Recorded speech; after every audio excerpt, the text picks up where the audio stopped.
This is Viticulture, where we share conversations with makers, growers, thinkers, and doers, folks who cultivate a good life. My name is Chris Missick, and I'm a lawyer turned winemaker in the Finger Lakes region of New York State, and I'm sitting down with great people in wine and other walks of life to hear their stories, learn their lessons, and take their advice on the perfect pairing.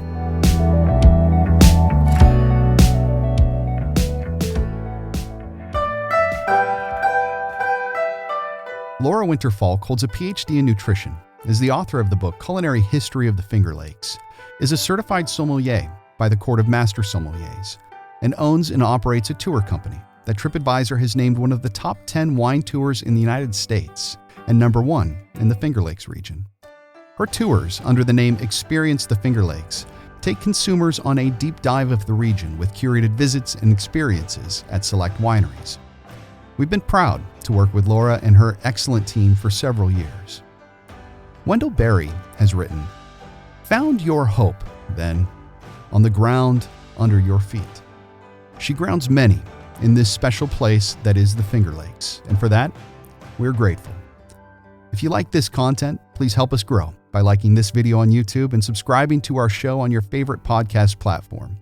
Don't forget to visit our website at viticulturepodcast.com, subscribe to our Substack, where you'll get show notes, transcripts, musings, and exclusive offers. And check us out on all the major social media platforms. And now, here's the show.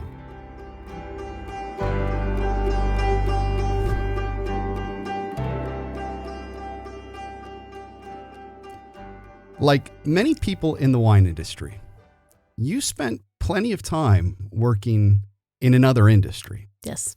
You found your way into wine after about 2 decades, correct? Yes. I was 40 years old when we started the company. I think 41, right? So what was it that led you down this path? Well, it's actually, I have to take it back a little bit deeper than what I usually tell is the script that's written on our website. But it really started when I took Cornell's wine appreciation course, wine survey class as a senior, which is kind of like a rite of passage when you graduate as an undergrad, is that you want to take that class. And back then, we were 1,500 students in a large auditorium with around 30-something TAs passing trays of little samples, and it was a pass-fail class. And I immediately fell in love with wine. And it was like I was a second semester senior, and I was taking wine appreciation, I was taking history of jazz, and then a couple other last-minute requirements that I had for my nutrition degree.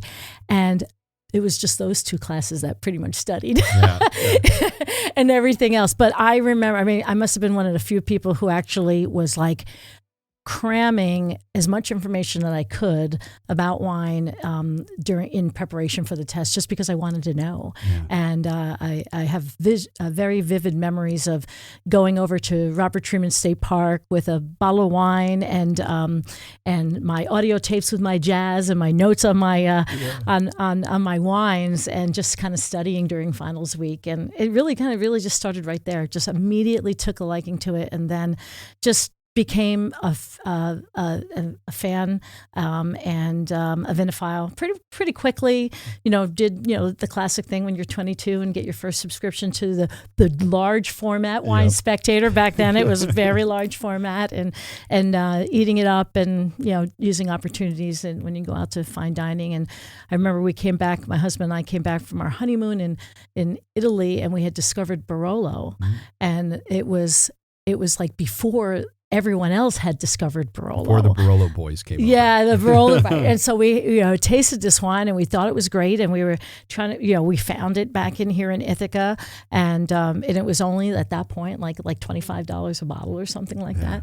And then all of a sudden, everyone knew about Barolo, and then all of a sudden, the wine was costing $65 a bottle, and that was the end of our Barolo drinking for a while. But that's it kind of really started there, and then the rest of the story comes from basically my Alan and I taking a trip out west, and we were in an RV And because we had two young boys, and those two young boys are not young anymore, but back then it was they were 4 and 8, and we said it was pretty much going to be easier to move the hotel than it would be to move them from hotel to hotel. So that was the idea of an RV, but we had never done it before, and we found a company that kind of did development of itineraries through the national park system for people in RVs, and we're like, well, cool, because at the time, I mean, both my husband and I were working, and we didn't know like how we would ever be able to plan something like this. And they did everything for us. And, they gave you, back then, it was like the internet was there, but they weren't like sending PDFs back and forth. And so we got this binder that was like 5 inches thick that contained, it was before Google Maps, so you got the triptychs and from the maps all mapped out, plus like little stops all along the way for bigger destinations. So if you're going to go to this park, make sure when you're driving here that you stop on this side of the road and get a blackberry shake from this guy, because he makes like the best fresh berry shakes that you can imagine. And literally right in the middle of that trip, my husband and I looked at each other and we said, nobody does anything like this in the Finger Lakes that we know of, that it provides like a really cool curated experience of what we thought was a growing tourism region. This is back in 2007. Well, this was 2006 when we made this epiphany. So with my background from my, I actually have a background in program evaluation. And so that explains why we do all these evals and how I'm such a data hound with you, because that's kind of just inherent in how I do things. And so we came back and we went to the visitor center in Ithaca, and we met with the director of visitor service right now, who's Fred Bond, who's now the director of the Finger Lakes region for the parks. And we said, hey, we're thinking about doing like high-end curated tours that are fully guided, narrated, everything. And is anyone doing it? And he's like, no. There's nobody doing that. The only thing I knew that he goes, there's this guy, and he was like driving people around and tried to do it, but he had another job. And he goes, but nobody has said like, we're going to open this company. And so we basically did a little research outside there, with offering them free scoops for Purity ice cream if they filled out a survey. And survey came back really strong, like 75% of the 100 people sampled said that they would totally do a tour like that. And that was it. Basically, it was funny at the beginning because we had just got this idea at the parks. The idea was that my husband took some courses at Cornell in geology, and so he knows a lot about rocks, and in the area particularly. And I had this love and interest in wine, but never really anything past my interest in from a fan. And so I'm like, okay, so the company will be 50-50, 50% gorge and waterfall tours, 50% wine. You'll do the gorge and waterfalls tours, and I'll do the wine tours. Well, from that moment on, it was always like 85-90% wine and around 10-15% max on the gorge and waterfall stuff. So there you have it. Well, and on the wine tours, people still get to see waterfalls in a lot of places. We do. We always incorporate the waterfalls. It's still really important. And we still do have our beautiful waterfall and gorge tours. And funny, this year was actually the busiest ever because people wanted to be outside. So more and more people were doing our beautiful nature in addition to the wine. So for anyone who doesn't know, that Cornell wine tasting class is legendary. And I think it's probably spawned a lot of careers and restaurateurs and winemakers. I'm just curious if at that point, about 2 decades ago, did they highlight New York or Finger Lakes wines at all in this program? Well, we have to go back actually more closer to 4 decades now. So since it's been like 35 years, I think it's been a while. And the answer is yes. There was, I remember very clearly that there was one day that was split. The lecture was split. It may have been like, I know it was more than just New York State. And I remember, I can't remember, maybe it was Canada and the Finger Lakes and New York State, but I remember it was not just Finger Lakes. And so we're talking, this was 1980, I graduated in 87, so it was 1987. And so this was, right when we were starting to see some more farm wineries opening up. But, I, like every other graduating senior, did the the visits, and I specifically remember a lot of what was being called Johannesburg Riesling at the time, and thinking that was really good, and tasting red wine. But again, I was 22, but actually, I was really liking the red wines during the class, so I definitely think I had appreciation for some reds, and not quite getting it in terms of enjoying that on the red side in the Finger Lakes at the time. But definitely remember being enjoying the Rieslings. And when you graduated, did you stay in Ithaca? Yeah, well, a short stint in Boston for 8 months. I became a registered dietitian. That was, my nutrition degree. Yep. Went that route, but after on 8 months working in an internship in a hospital, I knew that I was not going to be a clinical dietitian. Yeah. And so I started applying for alternative careers in nutrition. And it turned out that I joined a company that was a food service and nutrition company in Ithaca. And I came back, and I didn't ever think that would be what I would do. But 8 months later, I came back, met my husband right away, and here I still am. That's fantastic, though. And you mentioned your husband's in software. He was in software. He was working for Autodesk, a very large software company based out of California, and they gave these 6-week sabbatics to basically fully paid go recharge sabbatics. So it was 1980s California during basically a big boom, and so that's why we were able to take that trip. But he quit. I mean, we both basically said, if we're going to do this, we're going to do it. So he resigned from Autodesk, and we said we're going to incorporate. We basically did the survey in August of 2006 and incorporated in January 2007, and never looked back. Had you both had any sort of mental preparation for what it would be like to be an entrepreneur, to start your own business? Because that's a big jump. Yeah, both of us. It was a big jump, but it wasn't, because we were both coming from business, and we both happened to come. Ithaca is a big entrepreneur town, so Cornell has a very supportive program for research coming out of Cornell to start small businesses, and so both of us started working with small companies, software companies that had an idea that's was born from Cornell. And I was the 36th employee for Seaboard at the time, and Alan was the third of his company, which was called Sea Mold. And that's funny that I actually haven't thought for a long time how they both have C in them. Yeah. And so we, as a process of a growing company, grew into management positions, and he actually got into some big operations. So he did a lot of stuff with contract negotiations and things like that, working with big microcomputers and all these things. And I actually started a brand new department within Seaboard, and I was the director of that department. I had, $1 million+ sales budget. And so I learned through that at my tender age of 26 or so, everything about, basically starting and managing a small operation, small business. So I knew how to write a business plan. And so basically we wrote a business plan. Alan actually took an amazing course that was offered through Alternatives Federal Credit Union called Business Sense, which did all the stuff that we didn't know about how to start we're a single standalone business. And so that filled in the gaps. Basically, we wrote the business plan, and then he took the course to make sure that the business plan was correct. And we did pretty well on that. So we had that confidence of knowing that we were both coming from knowing how to run a business, but more importantly, not necessarily the financial parts of it, but more the confidence of knowing what we wanted the product to be and not sacrificing on that. And that was, I think, that was critical, because, you open up a business and you open up your doors and then you want people to come.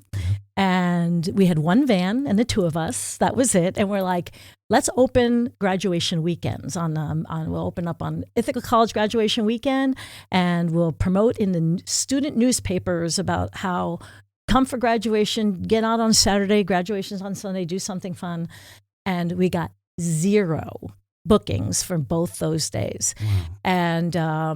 And we years later, we discovered that it's the slowest day of the year for touring if you're living in Ithaca, because everyone from graduation comes in and books every single hotel. So there are no tourists in the region. And at the time, we didn't really think it through to know that no one's going to do anything on Saturday because they got to go to convocation and then they have their party. And so they're not going to go on a full day wine tour. And that's all we offered were full day tours at the time. And so we learned that was not a good weekend for touring. But we also, saw that happened and we're like, okay, so I hope we can find customers. And we started getting customers and we would get calls that would say, we had a tour. Our tour was actually in full circle. We started with 3 wineries and now we're back to just 3. We went up to 4 for around 10 years. But now we're back to 3. And in a given tour. On a given tour, 3 stops.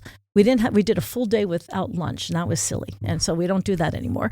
But people would call up and they would say, okay, we see you have a tour, but we want you to go to, 10 wineries and we want, and they started always asking, a bunch of people would ask for more wineries than we were agreeing to go to. And we knew right from the beginning that as much as we wanted to fill vans and do business, that what we could not do is to dilute our brand. We had a vision of what we wanted to do, and we were just going to, look straight forward and not compromise the brand for what we were trying to establish for just a short gain. It is one of the hard things in business, when you can kind of take the shortcut to make payroll, but in the end, hurt the long-term image of the business you're trying to build. Absolutely. Payroll was really cheap back then. It was just him and me. Yeah. Yeah. So, but you're right. I mean, if you have that vision, you must stick to it. And not to mean that we haven't evolved our business plan for many, many years, but the vision has never changed. In fact, the vision became more and more pure as time went on. Yeah. I was guilty of it once in my younger years, doing one of those crazy wine tours, and it wasn't in New York. We all did. I mean, Temecula. Yeah. Oh, in Temecula. And I feel bad for the wineries that our group visited. And it is when you step into the role of actually working in a winery, and when you are, shoulder to shoulder with other customers at a tasting bar or seated tasting, it just ruins the environment for everybody. Right.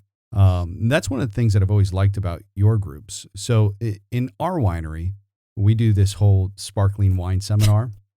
We generally start with savoring a bottle of bubbly. It's so funny. I just have to say, I tell you this, Chris, because, I've been doing I meet with all of our partners. I've been doing this for 14 years. And just, again, we talked about how we're both little data hounds and we love data. And so I present the data from the year and they look at the little pie graph of all the bottles sold per person for every single winery that I work with. And they keep saying, what's going on with Belangelo? What's going on with Belangelo? And I just say to them, I go, because Chris sabers wine. And so if you want your wines to go, if you want your wine sales to go up, sure. Yeah. Basically put on a show because people loved it. And he sold a ton of sparkling wine when he sabered wine. So, well, thanks. What I like is it's like every sort of movie that starts with a big bang, so it sets the tone. And then what we do is we go and discuss the whole process of making sparkling wine, and we do a sample disgorgement and sometimes dosage with customers. But everywhere has a little different experience. You want to share some of the other things that happen around the Finger Lakes? On our tours, and specifically on our wine tours. Well, the idea is, and of course, one of the most fun parts about the job is the curating part, and it's always been. Basically, I start with what people are saying about the winery in terms of what, is this going to be wine that I'm going to be able to talk about? Because the bottom line is if the wine isn't of quality, it's going to, I think what our customers love about what we offer is that, well, first we hire wine professionals as tour guides, and And now that we didn't always, but we always had very passionate people who liked wine. That was the requirement. It was just like at the beginning, tour guide, are you fun and personable? Do you like wine? And and so they felt that passion right away. And if we didn't have the passion behind the wine, it was very difficult. It affected the tour, because so we had to make sure that we were excited about the wine. And as a result, like this Sunday, we're coming over to you and we do our annual field trip to taste through the current vintage, the new vintage. And so we can get excited about it. And so it starts with, researching the winery, finding out what people are saying about the wines, making sure that they're wines that that the winery has the same basically business ideas that we have. And because it starts with that, meaning that if they don't see it as a positive part of their business to come and take a small group and spend twice as long with them as they would with anybody else to understand and learn about your brand, and give them a private spot away from the crowds, and give them their own server. And if that doesn't jive with their own business vision, then our partnership doesn't work, because it's critical. And I've had many partners that we've went our separate ways, but because the push came to shove, if their business is about quantity and they like the idea of having a VIP tour, but when push comes to shove, they really couldn't because of whether it's a physical or staffing, then we're just like, it's okay. It doesn't work. I'll be back with my charter groups or things like that. But so it's starting with great wine. It always has to start with great wine. And once we establish that, then making sure that that we both look at it as something that's going to be benefit to both of our businesses, and then we develop. Then comes the fun part. The fun part is curating that experience, and it's usually me and my senior staff heading in and tasting through the wines, and then basically sharing with the owners about what we're excited about. And then based on what we find we're excited about, then we build out the tour so that each winery is going to shine within what their personality is, but also that we're not repeating and doing Riesling and Cab Franc at every single winery. Yeah. And so we're talking about having an opportunity of standing out for something distinctive from the other stops, and but also there being a story to tell among the tour. And so that every tour has a gist, every tour has an overall message that we're trying to achieve. And this message on the tour that you're on is actually, it's a really cool message. The message is that everyone on this tour were people who could be anywhere. They loved wine, they wanted to start a winery, and they chose the Finger Lakes. And so everyone who is on this tour are people who I want to be here in the Finger Lakes. And so that's a great story to tell in terms of the story and the passion, because you guys are three very passionate producers. And so vineyard and winery tours at other places, in-depth, barrel samplings, tank samplings, and really just anything that is going to be something that is based on the relationship and the trust that has been developed over the years. So. Yeah, it is a really neat behind-the-scenes look. Yeah. Before we moved to the sparkling sort of seminar, we did a Riesling blending exercise. Yes. And, my approach to Riesling is a lot of different fermentations. I look at each of these single lots as a different color that would be on a palette. Right. And, now we get a chance to paint our picture. I realized that although that was a really cool way to share with customers what it is we actually do in the cellar when we talk about blending exercises, customers would find the blends that they wanted, and then they'd want to be able to buy those bottles, and I just never had a chance to custom blends, right? We already have way too many SKUs, so I couldn't really go that direction. And when you come by on Sunday, we'll take a chance to try our 2020 sparkling Chenin Blanc. Oh, I've been waiting to try that for 2 years since you've been starting to show us. Yeah, so the 2020 I think is through fermentation, so in bottles, right. So we'll see that. And that was a big change, because when you started doing the sparkling and the amount of sparkling wine that we sold at Belangelo this year is just tremendous because there's a great synergy through the demonstration, but also understanding the passion and the work behind this bottle. And so they're not threatened by the price being higher than other things. And just wanting to bring home that memory has a lot to do with it too. And when they open that bottle with friends, tell the story about, oh yeah, they went out there and he just like took a sword and took it off. It was so cool. So yeah, that was a good business decision. It was. Yeah. It was. So I want to talk about sort of some of your other things too. Mm-hmm. You're a certified sommelier. Mm-hmm. And that was in what, 2014? Yeah. And what prompted the decision to go the route and get that certification? So at that point, 2014, we had been in business for 7 years. I've always had really, when I started bringing in tour guides to help me pretty much within, I think, the second or third year. And so 2014, I started to feel really good about the staff that I had.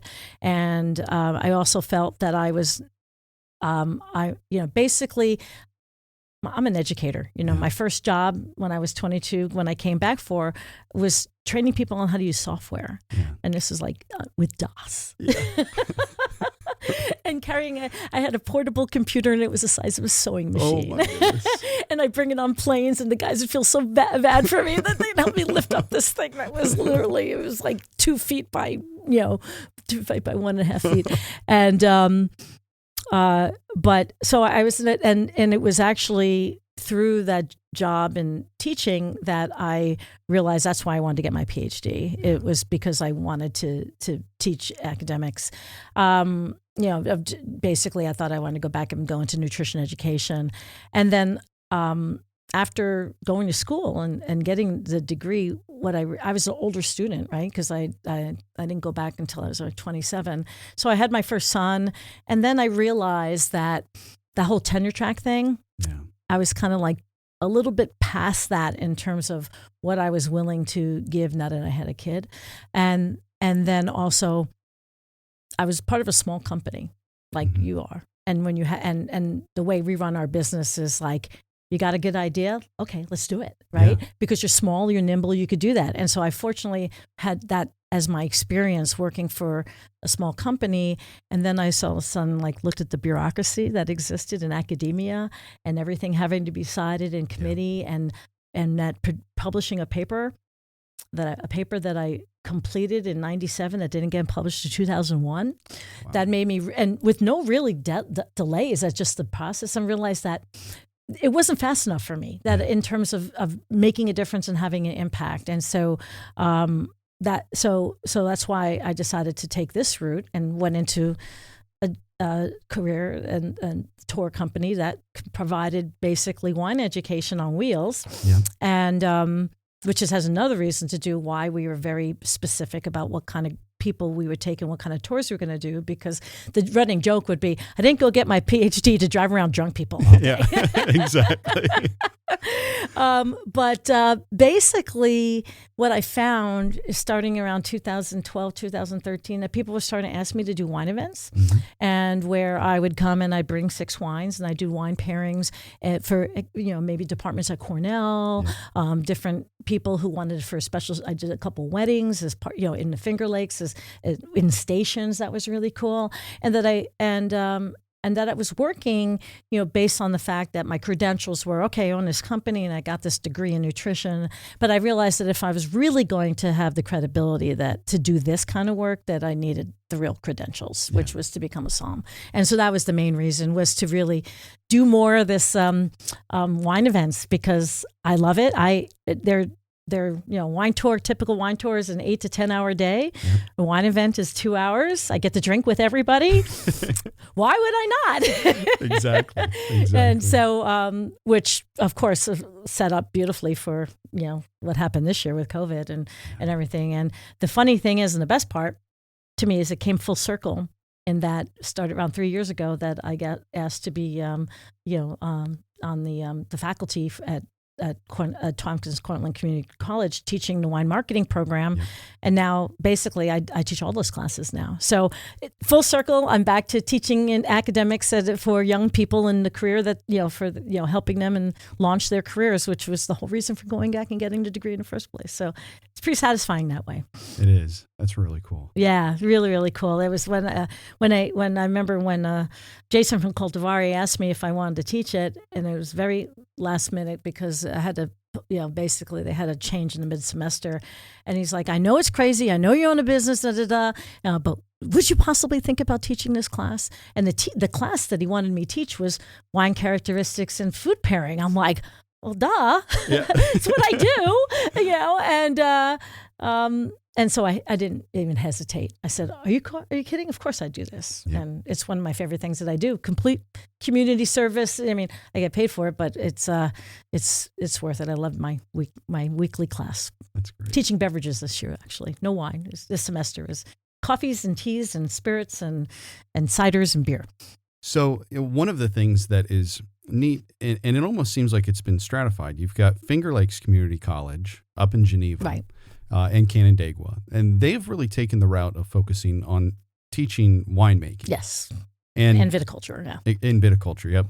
So Tompkins has really put together an awesome community college program, and it's called Cultivating, right? Cultivating, right. And it is sort of the full gambit of the business side, the Yes. marketing side. Hospitality, I mean, basically, taking it through basically from bud to food. Well, literally, they call it bistro to table. Yeah. I mean, no, a farm to bistro. Bistro table, that's crazy. Farm to bistro. They have a program where you can actually do organic farming. You learn, you get a degree in organic farming.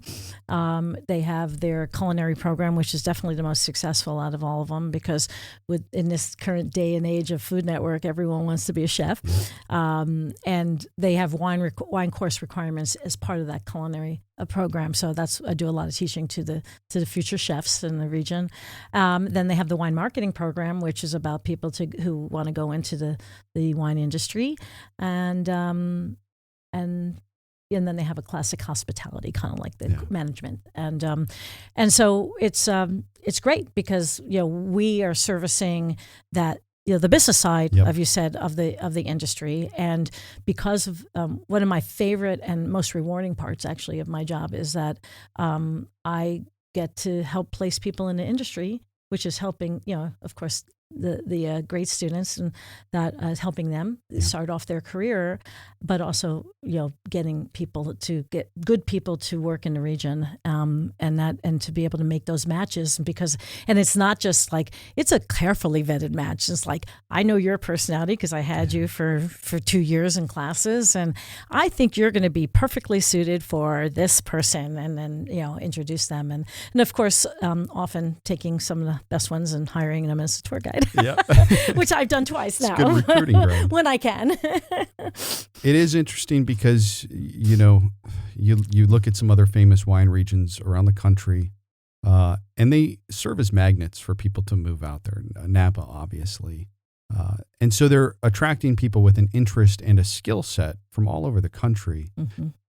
We are still in some ways in a growing infant wine region. Right. And I say that knowing that there is 150 years of history here. But a lot of the growth of the talent is happening organically here. Of course, the people who move here tend to be moving here for either the winemaking or the I want to own a winery positions. But we are building a good base of skilled hospitality experts. It's true.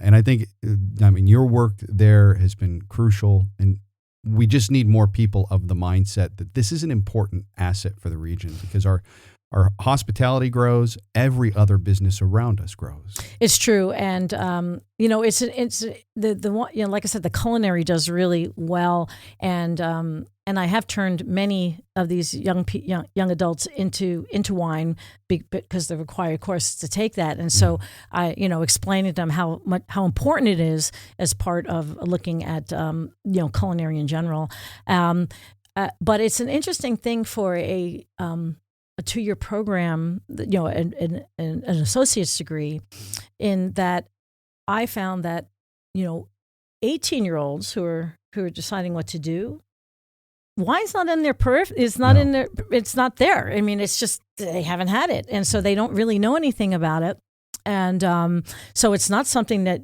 many 18-year-olds jump into right out of high school. We don't get those students at all. And in fact, most of the students that we get are a little bit older because they basically, like you and me, and where they were doing something else and said, I think I really like wine. I want to go and do that. And so they'll choose to get that program, get the degree to help launch their program, their career in wine.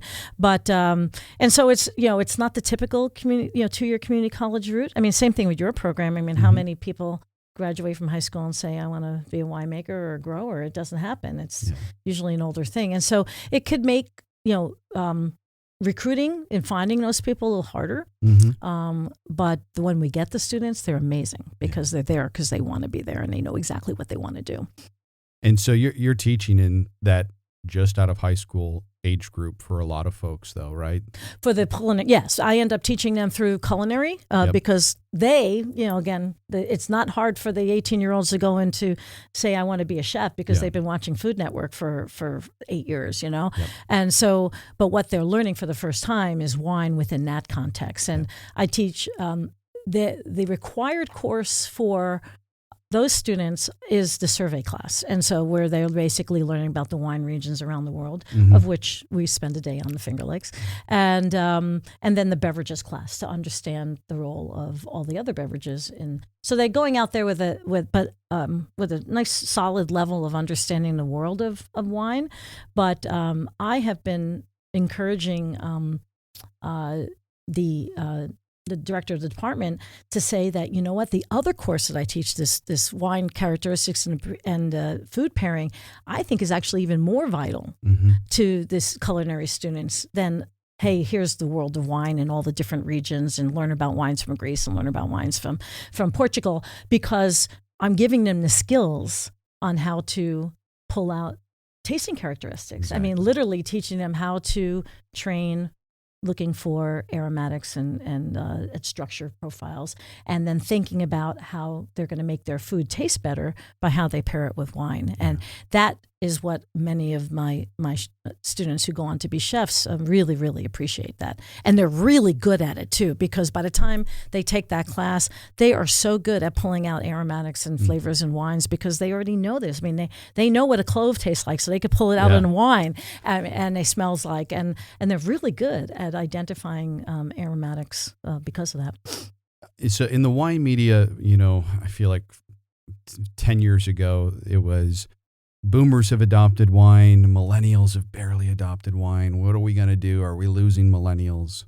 And now millennials are increasingly adopting wine. And I just read an article today that says Gen Z is now mocking millennials' wine consumption on TikTok. So the big question is Gen Z going to adopt wine? What have you seen in that age group? Well, the youngest of the youngest, you mean? Yeah. Well, we'll talk about millennials first because I'm really excited about how I really feel that. I mean, what I've been reading is that COVID has really introduced wine to the millennials in the sense that where they we're looking for that these things to do and experiences to have, because that's what millennials love. They love to do things, and seeing about how wine does that much better than hard seltzer in terms of providing a really engaging experience. And so it is very exciting to see in just a year the difference in terms of millennials coming out. Now the youngest ones, it's a mixed bag. We're getting a very specific type of 20-something-year-olds, right? So the ones who come with us, as we get to 20-somethings who will tour with us, and if they might be ladies, who are celebrating, but they're there with us because the person who organized it really loves wine. Yeah. And one of the things that I found by for 14 years of doing this is that some of the most enthusiastic people that come on our tours often are those young people, the 20-somethings who all of a sudden are like, you see like the light bulb going off. They're like, wow, this is really cool. Wow, I understand what you're talking about. Yeah, I get that. And wow, I never really thought about it that way before. And just seeing them get excited about being able to learn more about it, and it being more than just drinking. Yeah. And that is actually be really interesting and fun. And it's fun to learn about it. And it's an endless source of basically ways to keep yourself and your mind active for your whole life.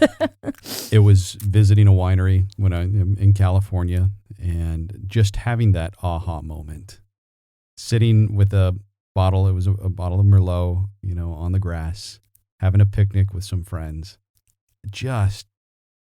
I wanted to live that every day. Yeah. Oh, absolutely. I mean, I that's basically that same experience as that's what I had when I when I was in college. But I do see. I mean, that's to me is actually some of the most rewarding. Is that when someone starts out, we always ask them what kind of wines they like to drink, and some of them are shy to say, well, I only like sweet wines. And so what we say to them and go, there's nothing wrong with sweet wines, but what we're going to do today is show you that wine does not necessarily have to be sweet for you to really enjoy it, because wines could be really fruity and aromatic and don't have that sugar.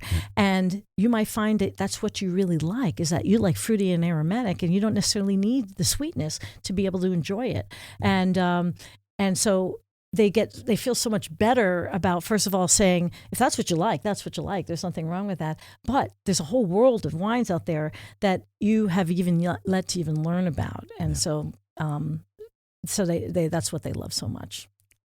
World of wines to learn about, and a world of food too. I was reading the Democrat and Chronicle. They did a review of your book, and I loved the title. It said, what was it? Culinary history. Farm to table is so 3,000 years ago. That one. Their headline. Yeah. Oh yeah, that was great.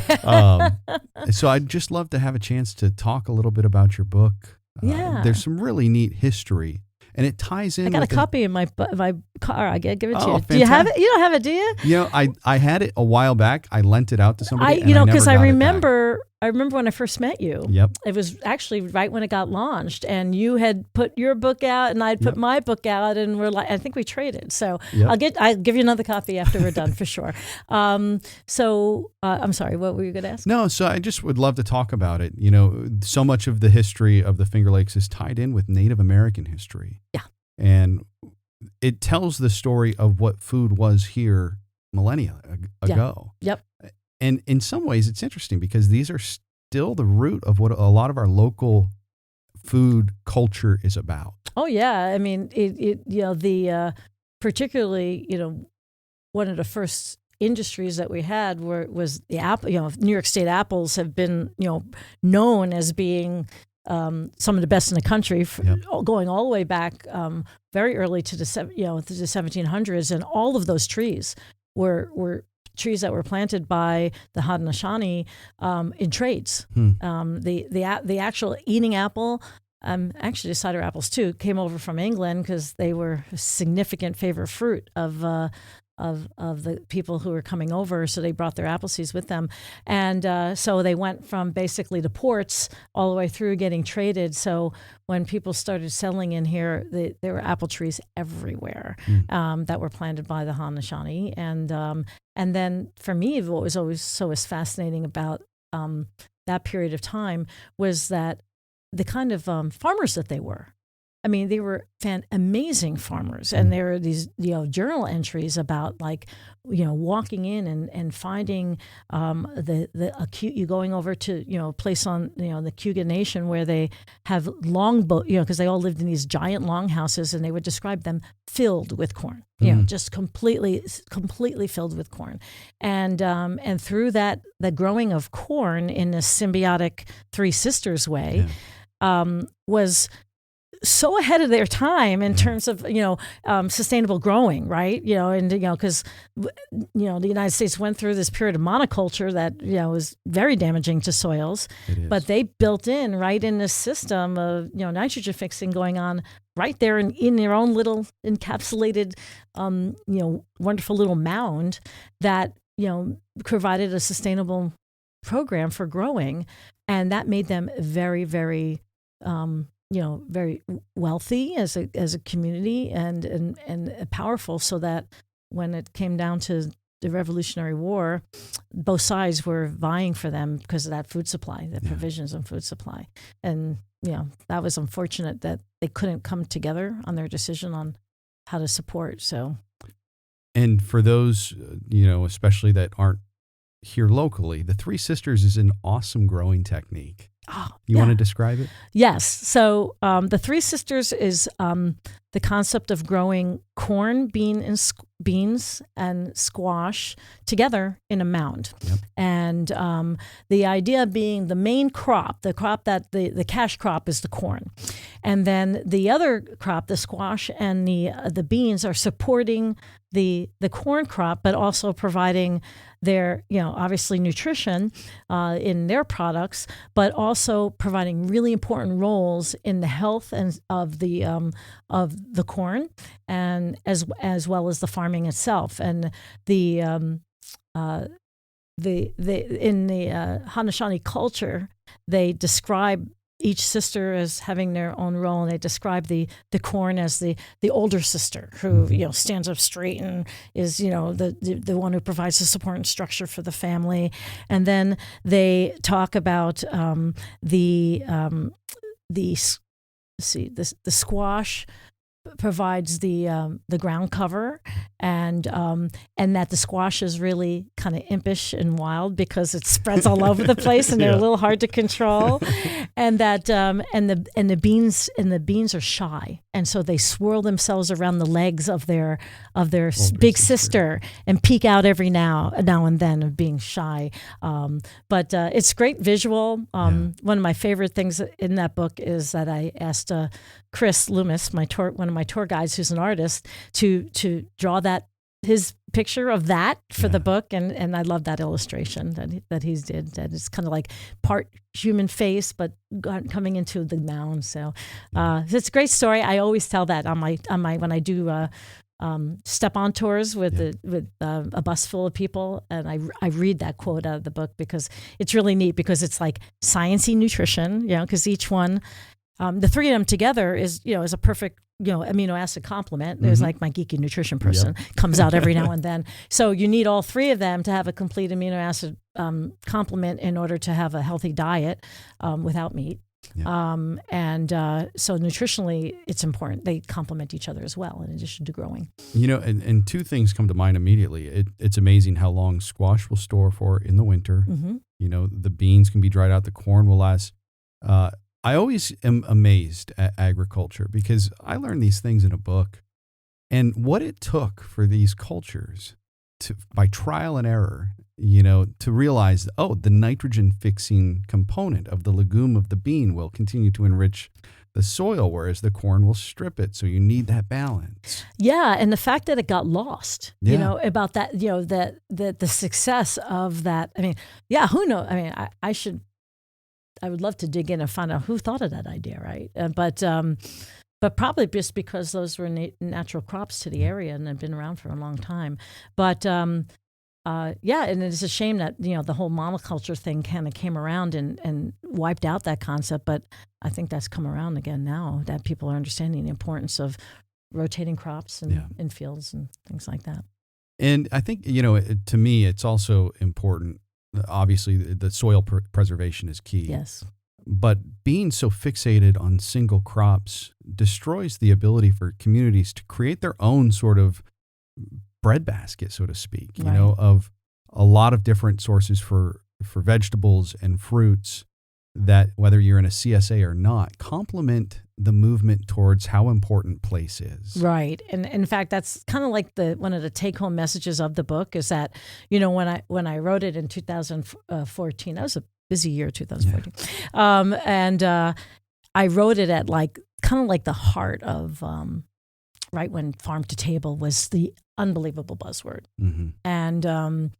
And so the whole concept of the book that they picked up as the headline was the idea, okay, so that's a buzzword right now, but that's what the Finger Lakes has been forever. Yeah. That's the only thing it knows. I mean, it's an agricultural community and region. And so everything has been farm to table the way that they lived. In fact, I I did a presentation once about kind of like how of the role of sustainability in the history, and that there was this dark period. The dark period when they where they moved away from that, and it became much more about the periods where people wanted to eat frozen foods, and that was because the freezer was a new thing, so people moved away from fresh produce and moved more to frozen and canned produce, and so there's the dark period in the 50s, and the wines that we were drinking weren't necessarily making were not so great, so I kind of look at that period as being and even actually not even the taste of it, but the whole idea of back then, in order to support a growing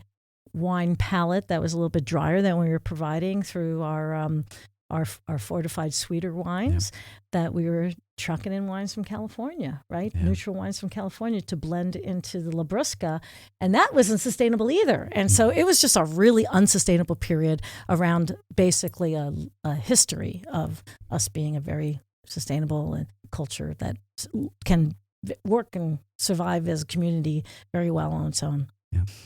So a couple things happened over the last 2 years that really impacted your business. We're on the other side now, so we can reevaluate them.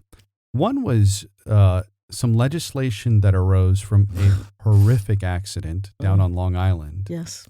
Called the Limo Law. Mm-hmm. And that put a number of restrictions on your business. It didn't really hurt us as much as it hurt other small tour companies. We were lucky. The way it hurt us the most was that was the Schoharie accident, terrible limo accident that exposed some actually really lack of oversight in the limo industry. Mm-hmm. The unfortunate part of the laws that came out of it, because there was a lot of healing that needed to be done, and part of that healing is to get laws passed and to help correct things that were problematic. In doing things quickly, you end up overlooking certain things. And what happened is that in trying to legislate the limousine company, which had very little regulation, and where you were taking out 14 to 20 people, and you didn't even need a commercial driver in order to do that, and that was a loophole that existed with limos being different than what we are, which is a touring van. Mm-hmm. And so touring vans fell under the regulation that required that any vehicle above 9 passengers must be a commercial driver. And we fall under a whole different section that actually takes our vans, these 14-passenger vans, and they are buses in the eyes of New York State. And so our whole part was protected already by that law. And so you had safe driving, and you have DOT inspections twice a year, and all those things that we had been doing since we started, that limousines were not. Mm-hmm. And but in correcting that, they just put a block it and said vehicles, and that kind of made it difficult in terms of basically putting double restrictions on these small tour companies. But the biggest issue that was the insurance, and I, as being around the block for a few years doing this, had helped a number of very small startups in the Hudson Valley and in the Capital Region to start other small, basically farm-to-table tour companies, and they were destroyed. They literally were just destroyed because while we had been around for 10 years, our insurance actually. Our company, we had tons of bids because we had been around for 10 years. And so they're like, sure, you're a New York State tour company and you've been around for 10 years with no accidents. Yeah, we'll insure you. But the other folks were getting quotes that were, $17,000 for a vehicle, and they couldn't do it. And so they had, and these were thriving businesses that were doing great things for the community and doing things that were really well, that got unfortunately lost in trying to make things better, which happens. And then the other piece that really affected us was it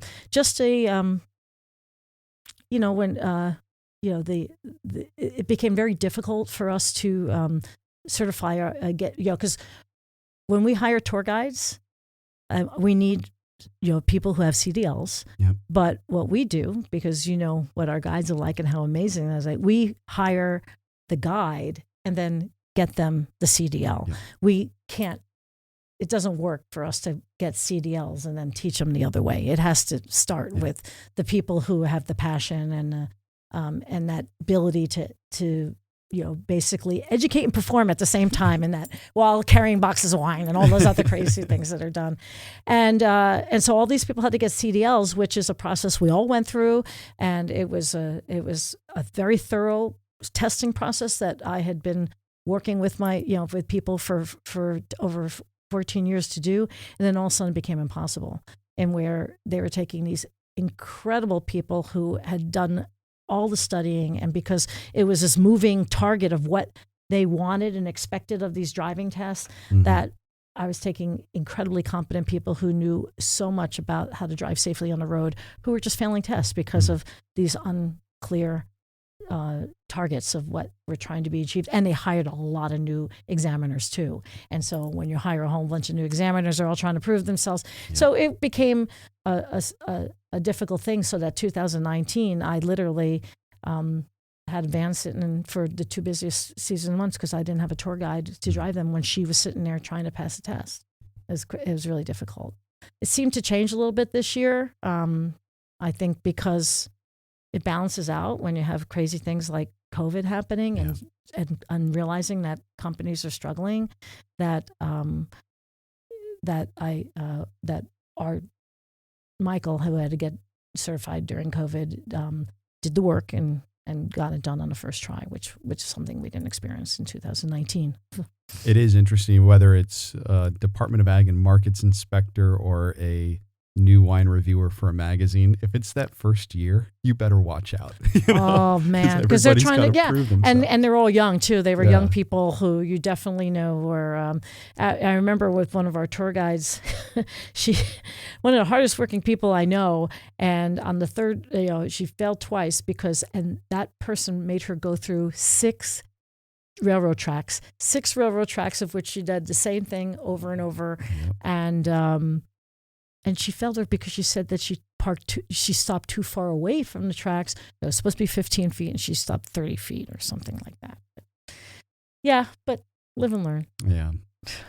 And COVID. I remember a year ago, good Lord.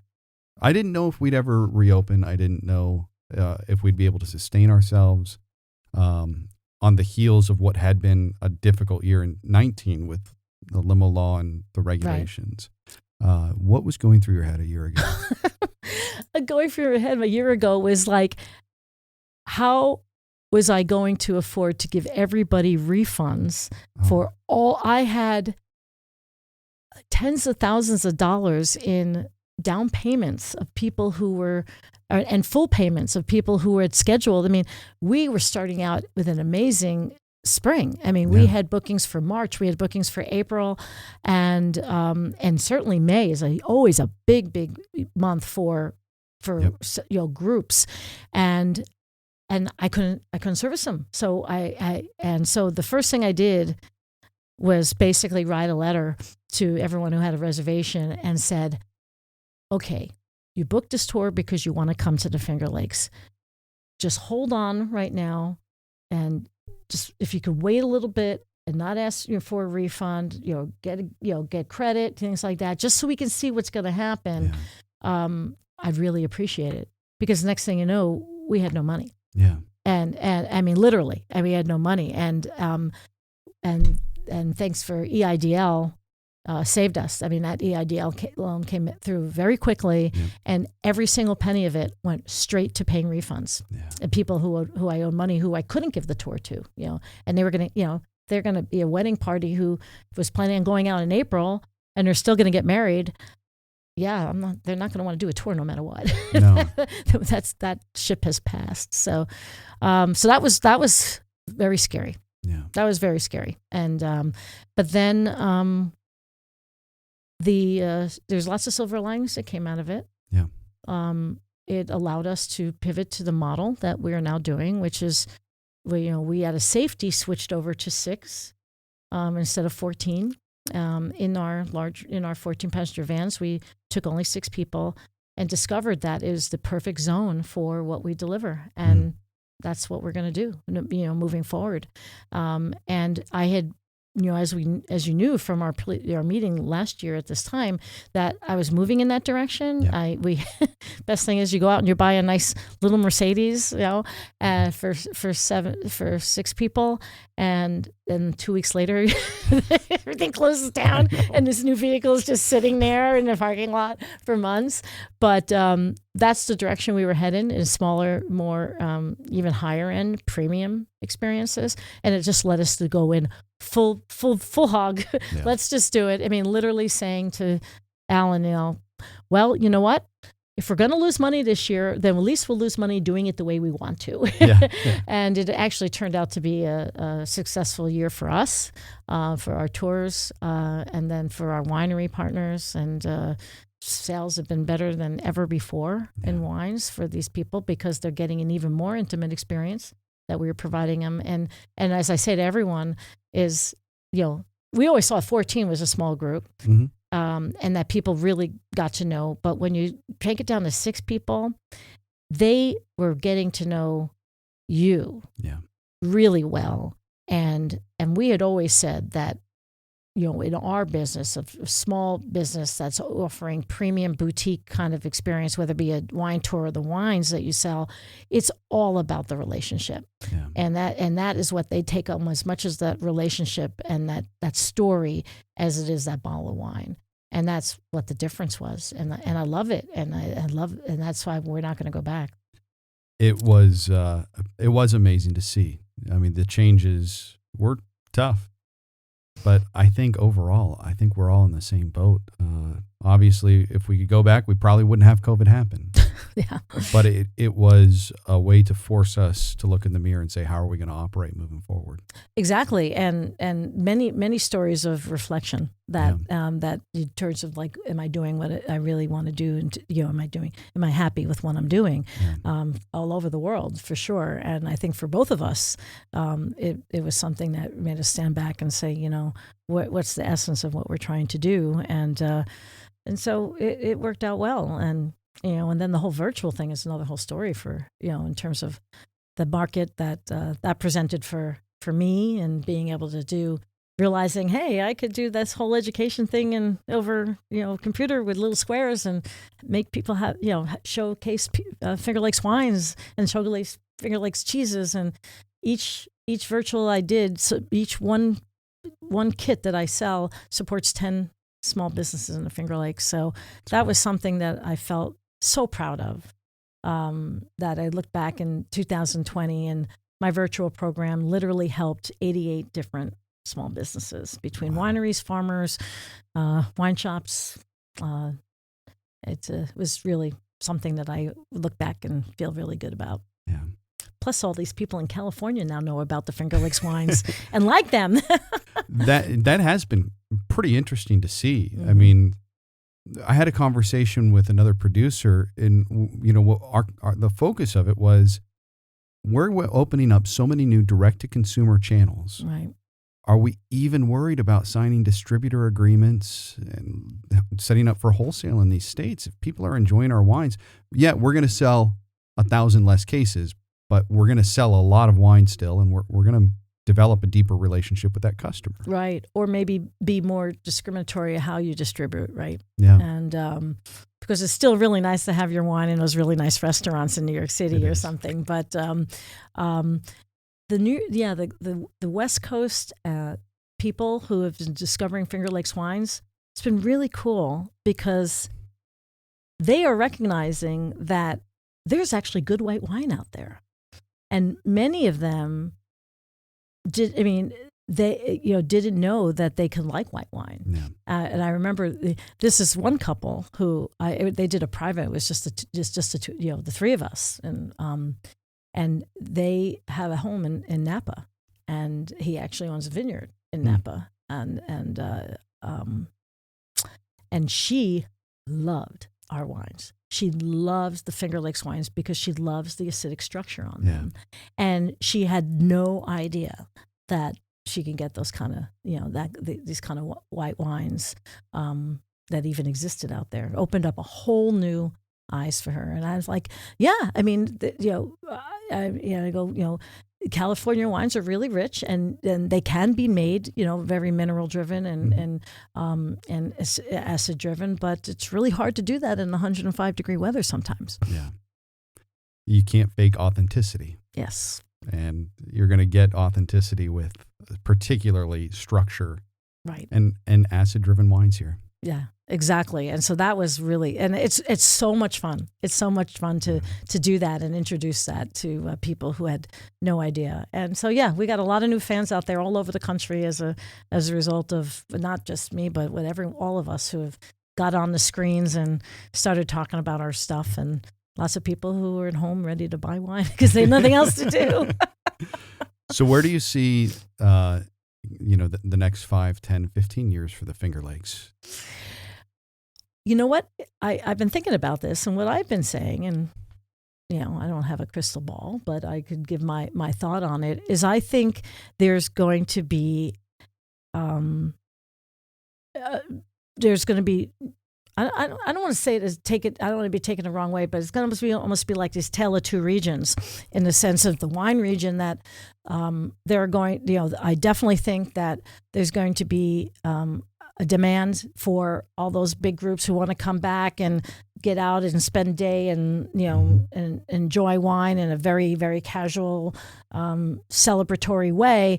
And those wineries who were doing that before are going to want to jump right back into that, and whose models were based on that are going to jump back into that.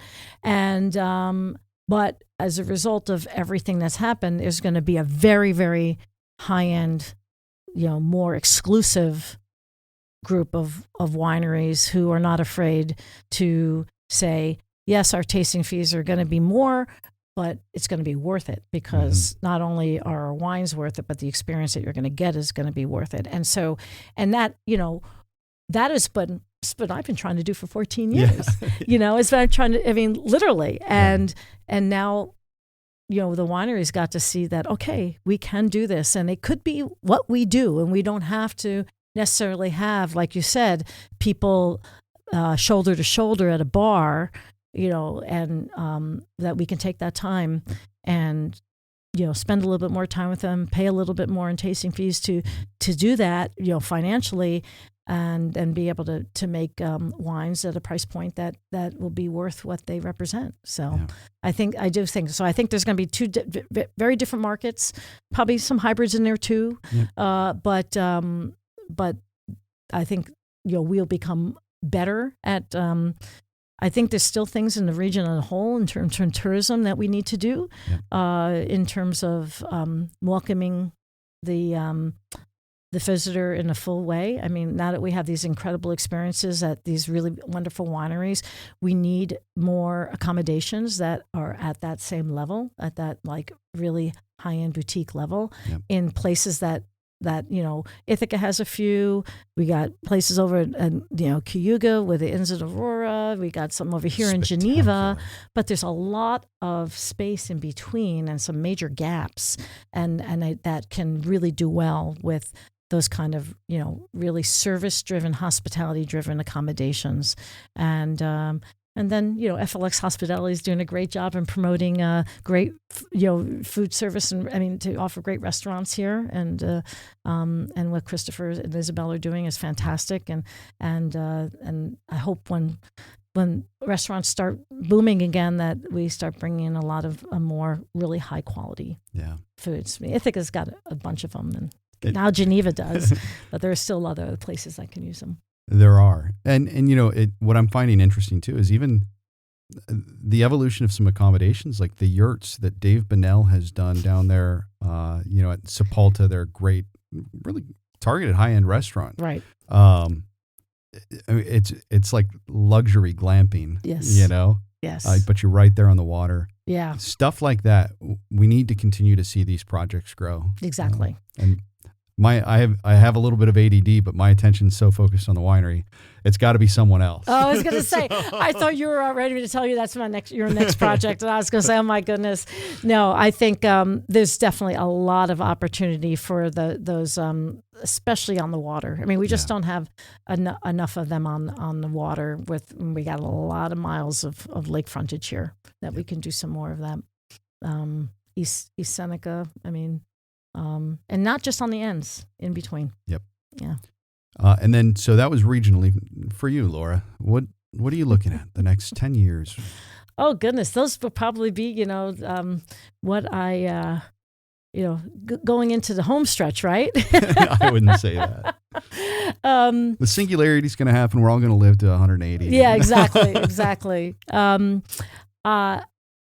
Continuing to be a spokesperson, not only for the region, but for what, when Al and I named our company, and, we named it Experience the Finger Lakes, we got that name actually from a friend of ours who's a marketing professor at Cornell, and we had dinner with him and his wife, very good friends, and we were saying, well, we figured a name, and we came up with, and I'm going to tell you what, it was so boring and embarrassingly so, and he's like, no, he goes, how about Experience Finger Lakes? And he's like, and this is why, because this is, again, 2007. And Checky was the kind of person who reads a lot, to see what the trends are, because he's a marketing professor. And so he's like, there's a big buzzword out there. It's going to be all about experiences. And this is 2007. And it's all about experiences. You're going to start to see that word everywhere. And so you should do that. And he goes, and you don't want to be it's so brilliant. He goes, you don't want to be the Finger Lakes experience, because if you say the Finger Lakes experience, then you are defining what that is to them, as opposed to putting it as a verb and putting it first, because then it's their imagination that becomes what that experience is. And so and then Al and I are the ones that put the exclamation point there, because we wanted to let them know that what we were going to deliver was going to be something that was going to be above and beyond anything that they would have imagined. So it's like, imagine and then let us deliver it. And so it's that idea of continuing to do that for our region, but maybe other places too. Yeah. Yeah. I mean, I always said to Alan, I go, Experience Alsace might be nice, or how about having people experience Barcelona. I mean, I have done some trips and on my own. Every vacation becomes a R&D for a wine trip. I have worked out with my family that, okay, wherever we go, as long as there's a wine region close by, that works for me. And you have to promise me, you give me, a day or so. And the idea of being able to maybe host small groups and bringing them over to give them really cool experiences overseas, or, and would be fun, as a side thing. I was hoping you'd say that, because I really do see it as, a brand that can apply to so many places. Yeah. Yeah. I'd love to be able to do that. I mean, I think that there's a lot of great places out there that certainly I want to see that. And one of the things, I don't think I've ever told you, but one of the things for me that when I became a sommelier in the process of studying and becoming a som, is that it literally shifted how I viewed what our job for Experience the Finger Lakes was. When I started, it was about immersing myself in the Finger Lakes and like only drinking Finger Lakes wines, and I needed to do that. I needed to become an expert at Finger Lakes wines, and I became that, and then coming out of, but very much having this very focused, really, sharp laser focus on the region. And then I did the course, and then all of a sudden I came back, and when I do the tours now, it's like, let me teach you about what Finger Lakes' place in the world is, in the world of wine. Where do we fit in the world of wine? Because, hey man, we've landed. When I started, we were an idea. I felt that, and our company definitely caught the tide and grew with the increased notice that the region was getting. But, we're here now, and why? What put us here? And I love sharing about, obviously Riesling helped put us on that international map, but why? And I love being able to teach this to my students too about, it's all, and I remember the first thing, Chris, I remember just so clearly the first time I met you, and I tasted your wines, And I literally had said, these wines give off a sense of place. And you just went berserk. And you're like, oh my gosh, that's exactly what I'm trying to do.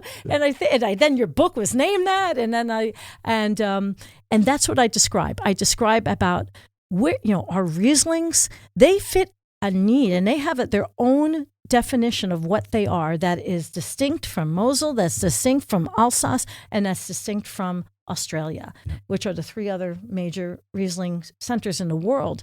And you could literally describe that in terms of structural differences, alcohol differences, and flavor differences. And that's why, and now we just need to find it with some of these other varietals that we're doing too. It is. I think Chenin Blanc will be one of them. So we'll see. And you're going to have a corner on that market there, Chris. We are. Well, based on my experience, driving through the Loire Valley where I was last year, gosh, that's unbelievable that it's already been a year and more than a year since I was there. And tasting Sauvignon and the minerality that comes from Sauvignon, Chenin Blancs. And yes, we can totally create Chenins like that because and I love that grape. I do too. Oh my gosh, I love that grape. And the ages, I just actually opened up a bottle of one of the ones that I got. That's what the best part about being a Somm is that you can call up someone and you can say, a winery, it's Christmas Eve, and you call them up and say, hey, I'm a Somm from New York. Can I please come and do a tasting at your winery? And they're like, sure. And they're closed. And I got an amazing experience there. And Chateau Eperet. And their Sauvignon is stunning. And I opened it up just last week. And the richness that it's pulling out with this clean minerality that comes out of this beautiful, rich apple flavors that are coming. I can't wait to taste it. Yeah, the thing I love about Chenin is, in some ways, it's like Riesling for us. We can make great sparkling. We can make great Botrytis, dessert wines and everything in between. But it does offer a fullness and almost extra kind of layers of flavors and profiles that sometimes I don't find in Riesling.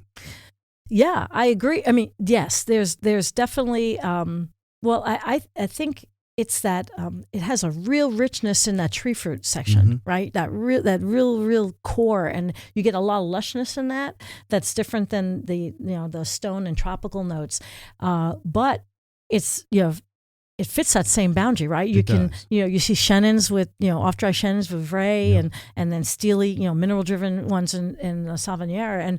And so it does fit that same kind of, and Botrytis works beautifully with it as well. Touch less of the citrus, but at least everything I've been able to work with, very comparable chemistries. Yeah. If not even more potential for ripeness. Yes, and some really cool floral notes too. Yep. A lot more florals. You can pull more florals out of there. So I am so excited on tasting this. So are you going to do it in still too, or just focusing on sparkling right now? Yeah. So our first still was 2017. We did 2018 as well as still. I'll send you with a bottle of that. I was going to say, I clearly don't come. My tour guides are getting all the ins. I don't get up as much. And then we've done 2 vintages still in Tourage of sparkling. So this, and you're the only one that I know of growing it. I think I'm blanking. I know that there was one other planting somewhere. I don't know that there's been a commercial release. Yeah. I mean, I have a lot of, it's always fun to see how a new grape, not a new grape, but an old grape from an old region finds its place here. And in the book, 2014, I said, just, for me, watch Blaufränkisch / Lemberger and Saperavi and the reds, because we still haven't defined our reds yet. And while everyone very grounded in Cab Franc, and I love Cab Franc, but boy, I'm really excited about these reds, and more wineries are getting particularly Blaufränkisch and Lemberger is a really cool grape. It's doing very well here. So interestingly, Steve down at Glenora, the winemaker, kept thinking about Chenin Blanc and went through his notebooks and found that in 1981, they were still some Chenin Blanc planted around here. So there is a history. I don't know what it might have been, cuttings from Dr. Frank's. Yeah. I think it might have even gone back to the old Gold Seal days. When they're experimenting. Very good. Very well. Since then, there really hasn't been any. So yeah, who because the Standing Stone vineyards are those original experimental plantings. I could ask Marty about whether or not she knew that there were any Chenin in there, but I remember her saying it was Pinot, Chardonnay, and Riesling, I think. But you look at the climates, you see that, that Loire Valley has a lot of similarities. So a little bit warmer. A little bit in the winter. In the winter, for sure. Well, it's been a real pleasure to have you here. So much fun. Laura. Thanks for stopping by. I encourage everybody, if they have an opportunity, to sign up for one of the Experience the Finger Lakes wine tours. You won't regret it. And especially if you're someone who is new to wine, it is one of the best introductions you're going to get. I hope you enjoyed this show. This has been Viticulture, where we share ways to cultivate a good life. Don't forget to visit our website at viticulturepodcast.com. Subscribe to our Substack, where you'll get show notes, transcripts, musings, and exclusive offers. And check us out on all the major social media platforms. Thanks again for stopping by.